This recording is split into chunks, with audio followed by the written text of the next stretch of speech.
벌써 10만 8천리가 지나가 버렸고 해수를 쳐도 과거, 현재, 미래가 다 흘러가 버렸어요.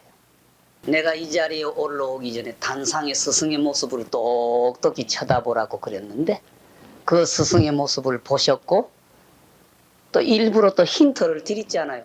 그 소리를 똑똑히 들으라고 그랬으니까 그 소리 들은 사람은 이야기를 해보세요. 모두가 다 보고 모두가 다 들었을 테니까.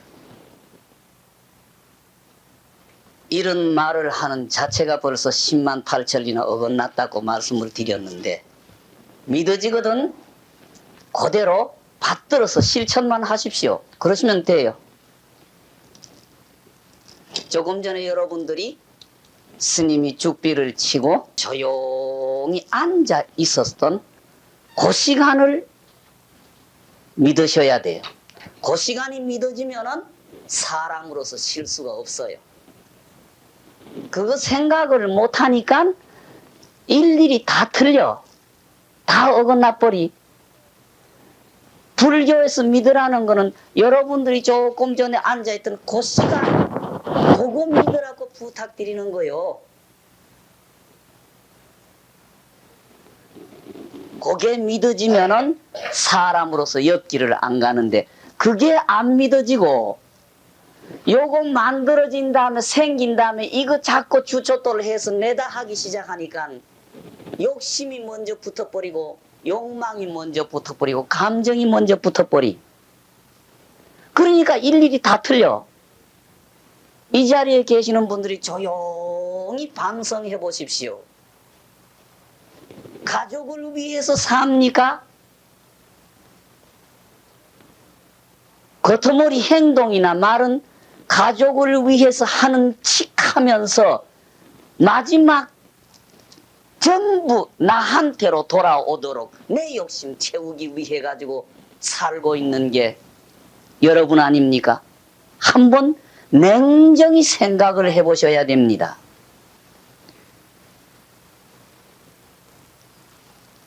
그러니까 우리의 사는 방법이 주춧돌이 잘 못 돼 있으니까 전부 잘 못 돼. 내가 요새 며칠 동안 이거 뭐 지금 살아 계시는 분 자꾸 이 곳곳에 가가지고 이야기하는 거는 죄스러운 이야기지만은 우리가 그렇게 살고 있기 때문에 이런 사는 방법으로는 복을 받을 수가 없다는 걸 자꾸 증거를 대서 이야기를 해드리고 있어요. 조금 이 살아있는 사람 딱 이야기하는 거 죄송해요. 경상북도 성주 고을입니다. 지금 어느 면 어느 동네 해버리면 사람이 딱 뭐 표가 나버리기 때문에 그렇게는 말씀 안 드리는데 틀림없는 경상북도 성주 군내의 일입니다. 아버지가 지금 나이가 한 50 되었댔는데 우리나라 곳곳에 가보면 아직까지도 시골 동네에서는 길사, 흉사, 좋은 일이나 나쁜 일에 짐승을 잡는 풍속이 지금도 있습니다. 어느 동네 어느 어른 한갑이란다. 아이고 동네 어느 집에 초상 났단다 하면은 상가집에서도 그 짐승을 잡아서 동네 사람 대접한다고 그렇게 하고 또 뭐 우리 집 할아버지 회갑이다, 한갑이다, 뭐 칠순이다, 팔순이다 하면서 동네 사람 술이라도 한 잔 나눈다고 하면서 짐승을 잡는 풍속이 있는데 그 아버지가 한 20대에서 지금 나이가 50 되었을 때는 지금까지 내 동네 남의 동네 짐승 잡는데 혼자 도구로 맡아놓고 일을 했어요. 이거 생각해 보십시오. 짐승이 죽으면서 그 얼마나 원한을 저주를 품을 건가. 근데 본 부인이 30대에 죽었어요. 32, 3살인가 35 안에 본 부인이 죽었어요. 본 부인이 35에 죽으면서 아들 둘, 딸 하나가 있었는데 큰아이가 겨우 연나무살을 채 못 떼고 막내동이가 4살인데 그 아이들을 두고 34대 된 엄마가 죽으면서 마음이 편하겠습니까? 여러분들이 한번 냉정히 생각을 해보십시오. 내가 만약 지금 저 아이들을 어린 아이들 두고 내 나이 35이 못된 나이에 죽어간다고 하면 내 마음이 걸리는 것 하나 없이 편하겠는가?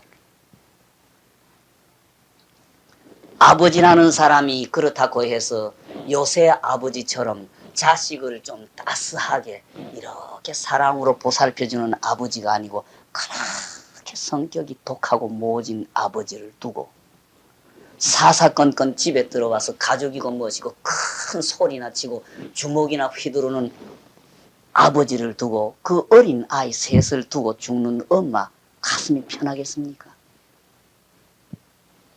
그러는데 뒤에 들어온 엄마가 완전히 생각을 잘 못한 겁니다. 앞에 그 불쌍한 아이들을 그렇게 구박을 하고 괄세를 했어.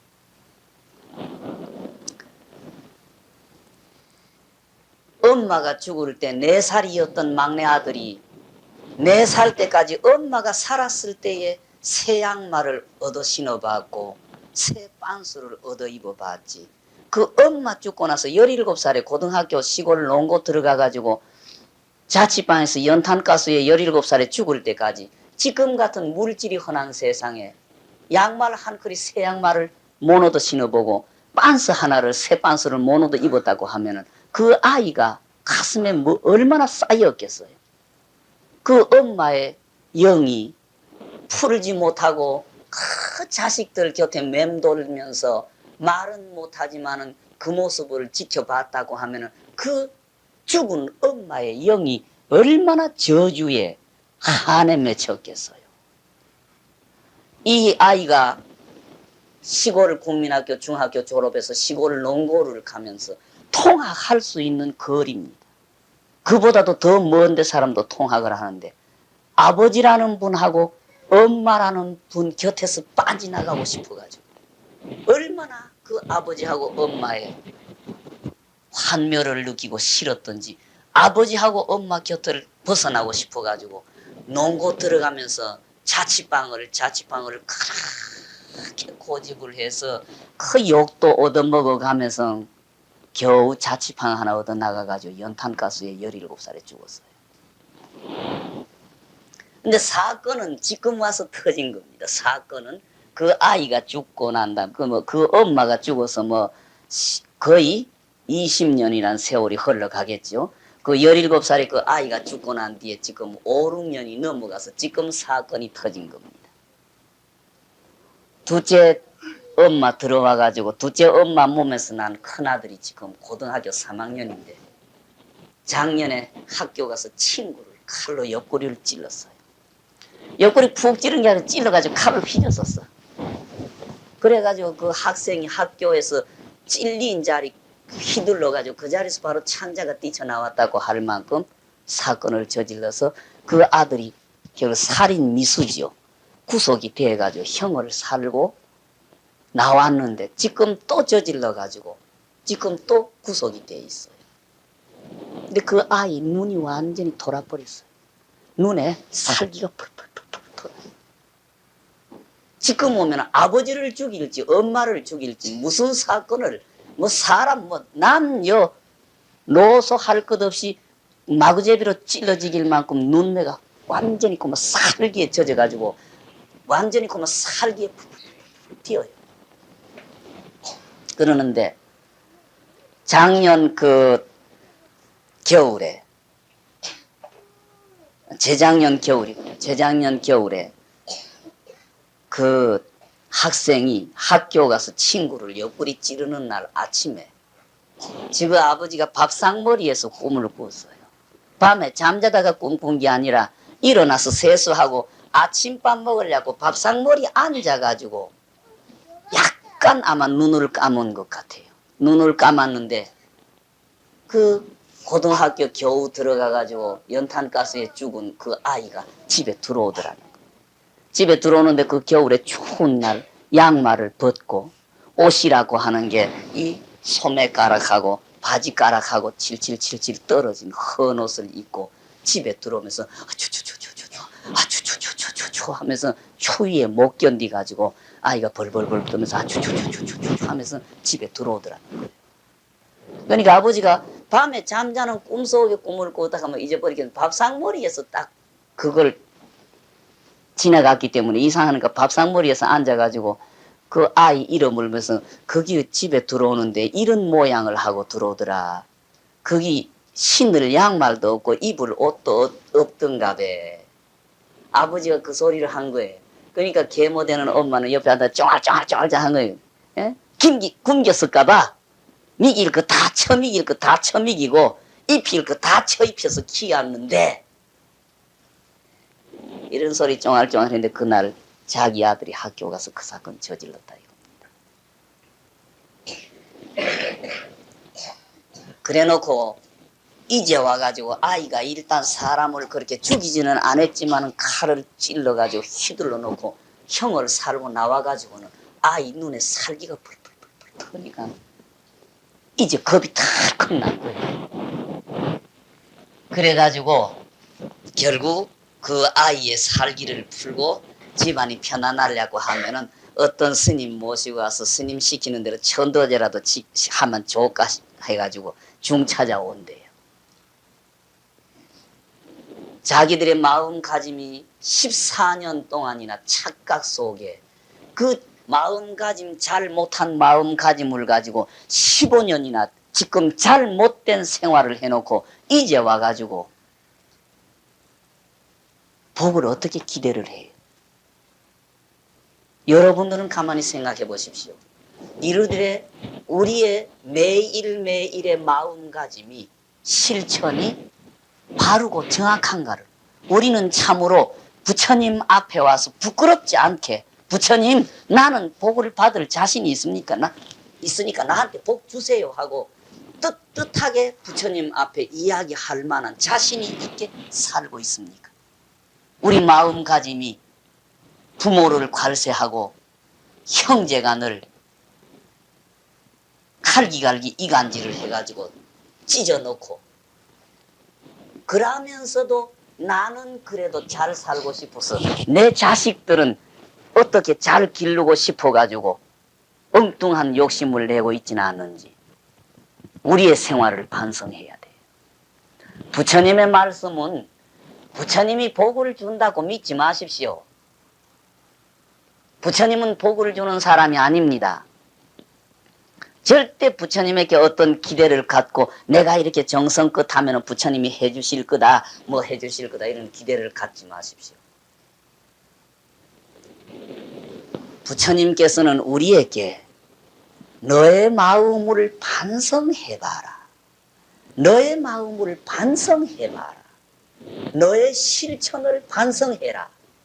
그래서 그 너의 마음가짐이 바르고 자신이 있고 너의 실천이 옳거든 그대로 해라.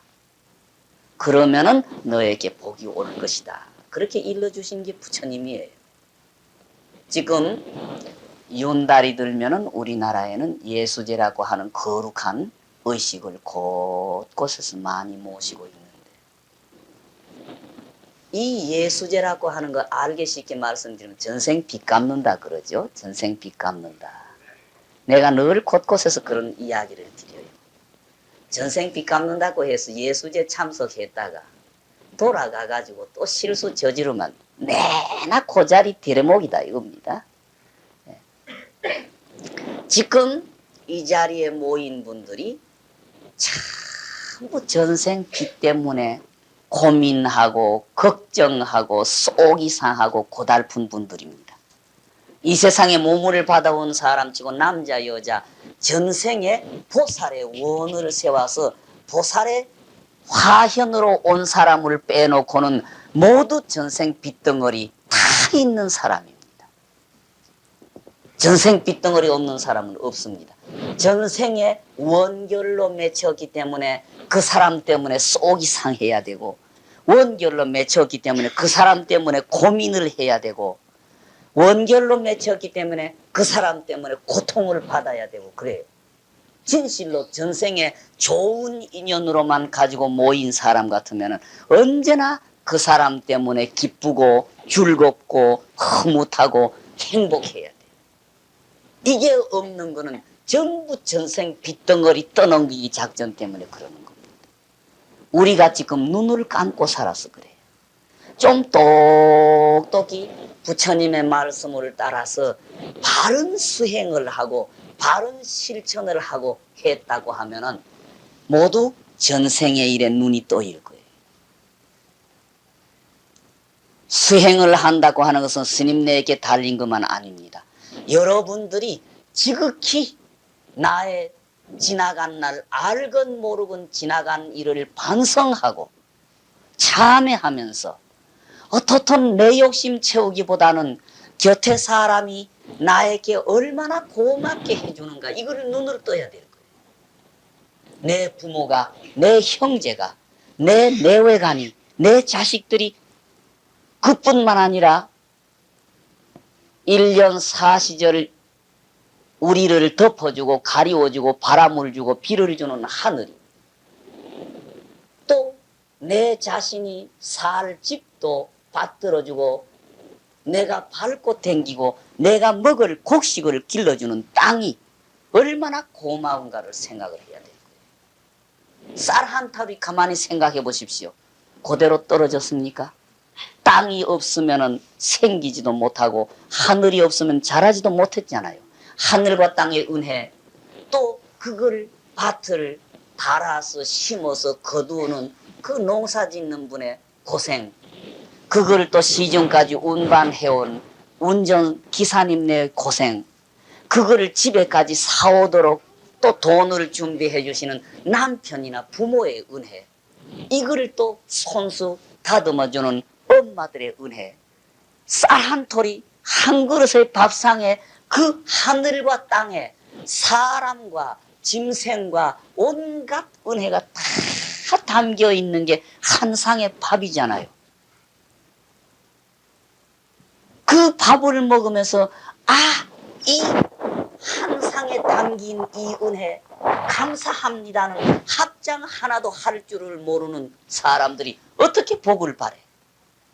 하루 세 끼니 밥상머리에서 그 음식에 담겨있는 은혜 감사합니다. 나는 아직도 이 밥을 먹을 자격이 없습니다. 하지만은 이 목숨을 유지해서 이 은혜에 보답하기 위해서 이 밥을 먹겠습니다 하고 밥 먹은 다음에 감사합니다. 이 은혜는 꼭 내가 보답하겠습니다라는 그런 맹서 하나도 반성도 할 줄 모르는 사람이 어떻게 복을 바래? 오히려 밥알 떨어지면은 아들 딸이 밥알을 흘리면은 그게 무서운 은혜를 담겼으니까 주워 먹어라. 거기에 하늘과 땅의 은혜가 다 곁들어졌고 조상과 부모와 이 세상의 모든 은혜가 밥알 하나에 담겼다. 주워 먹으라고 시키지 않고 떨어졌으니까 먹지 마라. 더럽다. 밥그릇에 그 밥알을 디릭디릭 붙이고 먹다가 남은 음식 쓰레기통에 부끄러움 겁 하나도 없이 갖다 버리는 그런 사람들이 하늘과 땅의 은혜를 그대로 저버리고 배신하는 사람들이 무슨 복을 바래? 이런 걸 모두 반성해서 이 고마움에 내가 얼마나 보답을 하고 있는가 이걸 반성하는 생활이 진실한 전생의 빚을 갚는 생활이 될 겁니다. 이번에 효자암에서 49일 예수제를 하면서 우리가 이 근본 주춧돌인 마음가짐부터 생각부터 바꾸어 가지고 이 실천을 힘이 들어도 바로 해 나갈 때 여러분들은 참으로 전생빚 얽히고 설킨 빚을 다 갚는 사람이 될 거예요. 그 부처님께서 늘 말씀이 원인이 잘못되면은 결과를 기대할 수가 없다는 말씀을 늘 하셨어요. 우리가 매일매일 하는 원인을 잘 반성해서 내 지금의 마음가짐이 복을 받을 마음가짐인가 이 실천이 복을 받을 실천을 하고 있는가 이걸 늘 반성해서 참으로 부끄럽지 않는 일을 할 때에 대우주의 가득한 이 복이 이 영광이 저절로 우리에게 오게 됩니다. 이런 걸 여러분들이 믿으셔야 됩니다. 믿고 모든 씨앗은 행복의 씨앗도 내가 뿌려가지고 그 행복의 싹을 내가 길러서 그 행복의 열매를 내가 거둔다는 걸 믿으셔야 됩니다. 그리고 잘못, 불행도 씨앗을 내가 뿌려서 불행의 싹을 내가 길러서 불행의 열매 내가 책임진다는 걸 여러분들이 믿으셔야 됩니다. 이런 행을 하나씩 반성하셔서 실천할 때에 여러분에게는 바라지 않아도 저절로 대우주의 가득한 이 복이 오게 돼 있고 대우주의 이 공덕과 영광이 우리에게 오게 돼 있는 겁니다. 이걸 거절하러 있는 것은 내 마음이 거절하고 있고 내 행동이 그걸 거절하면서 욕심만 채쪽질해서 아이고 내 남편이 건강하고 내 하는 일이 잘 됐으면 우리 집에서 하는 사업이 우리 아들 딸들이 잘못된 마음을 가지고 잘못된 실천을 하면서 욕심만 차가지고 어떻게 이 복과 공덕을 바랍니까? 우리 나이 많은 할머니들이 그래요. 젊은 누구나 많이 해라. 이제 우리는 나이 많아서 얼마나 참 섭섭하고 시원찮고 어리석은 이야기입니까? 곳곳에 가서 법문에는 그렇게 말대로만 하면 얼마나 좋겠노. 그게 법문 끄트머리. 예? 기껏하면 아까 말씀드린 젊은 누구나 이제 부지런히 해라. 우리는 나이 많은 그니 인자 다 지난다. 얼마나 어리석은 중생심입니까? 이 세상에는 나이 많으니까 하는 거는 있을 수가 없어요. 나이 많으니까 내는 재치나라 하면은 잊지 말고 먹지 말아야 돼. 나이 들면서 자식들이 해주는 일이든지 좀 섭섭해서 집안에 큰일 적은 일 간섭은 더 하고 싶고 더 나서고 싶으면서 실제 해야 될 일은 젊은 누구나 많이 해라. 나만은 나는 빼놓고. 얼마나 어리석은 중생의 행동입니까 이게. 부처님의 법에는 이 세상 법은 나난 제외한다. 이게 있을 수가 없어요. 내가 지금까지 50을 살고 60을 살면서 부모에게 실수한 거, 형제에게 실수한 거, 남편에게 실수하고 안 사람한테 실수한 거, 아들 딸에게 실수한 거, 한 시간이라도 살아있는 동안 이 죄를 참회하고 이 잘못을 회복해야 된다는 맹서가 들어가야 절에 다닌 보람이 있고 부처님의 제자일 텐데 막상 해야 될 젊은 누구나 많이 해라. 얼마나 어리석은 중생심이냐. 부처님의 법에는 이게 있을 수 없고 이 대우주에는 이런 일이 있을 수가 없는 겁니다.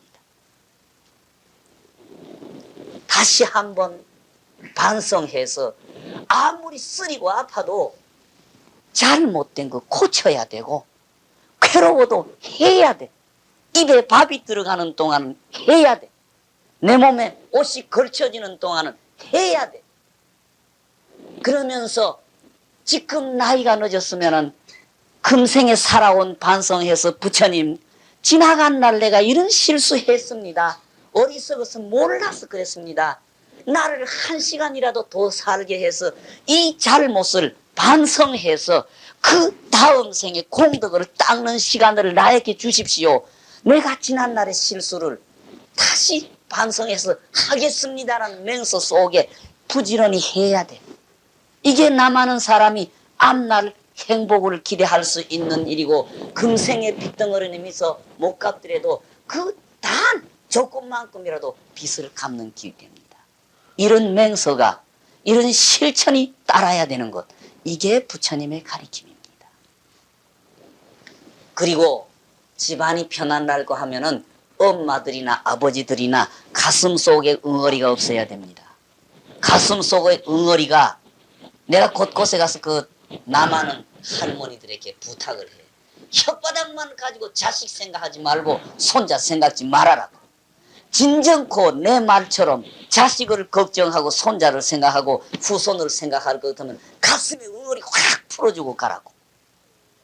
이 가슴의 응어리 이게 남았을 때 절대 그 집안 편안하게 안 해줍니다.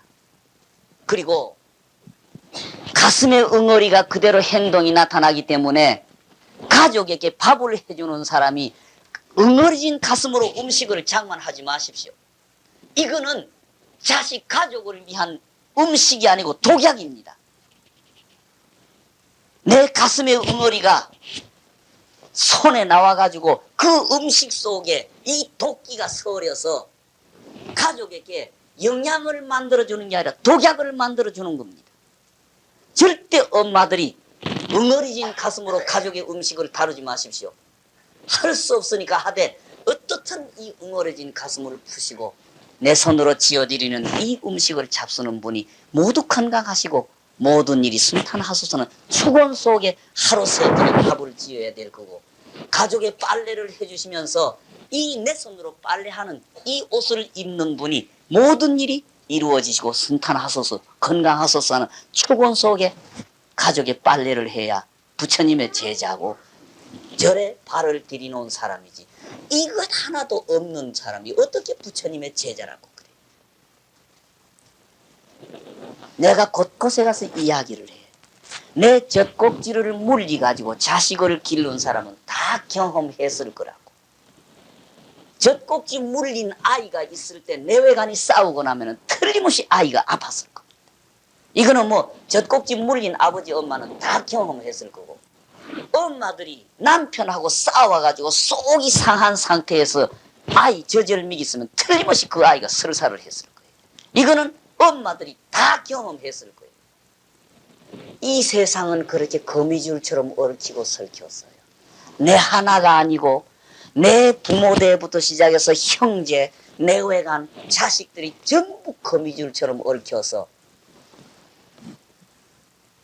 내 몸뚱이 살아있는 사람뿐만 아니라 산, 바위, 나무 하나, 돌 하나까지도 전부 내하고 직접 연결이 다 돼 있는, 이걸 화엄경에서 말씀하신 불교의 인연법, 연기법이라 그래요. 불교의 연기법이라고 하는 것은 나 하나 이렇게 딱 구성되어 있는 게 아니고 나라고 하는 것하고 사회 모든 것이 거미줄처럼 유정무정이 같이 얽혀서 연대 책임으로, 공동 책임으로 산의 나무 하나를 빌 때에 내 발등 바로 피가 나는 것과 같이 얽혀 있는 공동 책임제니라 하는 게 불교의 연기법이라는 이야기.